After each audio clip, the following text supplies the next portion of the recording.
early February 2014, we got a call from a realtor that said this house had some leaking basement issues and they were wondering where the water's coming from. I just want to show you this. When sun hits the asphalt shingles, it might be hard to see on camera, there's actually the evaporating water. The vapor is actually rising off the roof there. I'll zoom in on these icicles. You could make the argument about the roof being not insulated correctly and causing this ice dam, but either way, you've got the snow and ice that was on the roof previously.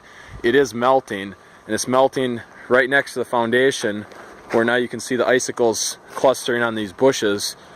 And if you do a little investigation work behind here, you can see behind the bush there's a large puddle of ice that appears to be 2 to 3 inches deep right along the foundation. You can see you got the water barrier there. And then we can see that there is icicles hanging off of the gutter. So when the gutter was working, it was only making it this far before also contributing water to the base of I should say the top of the footing. And then obviously when this snow starts melting, you've got hundreds if not thousands of gallons here ready to melt. If your grading does not go away from the wall itself, you're gonna have some issues.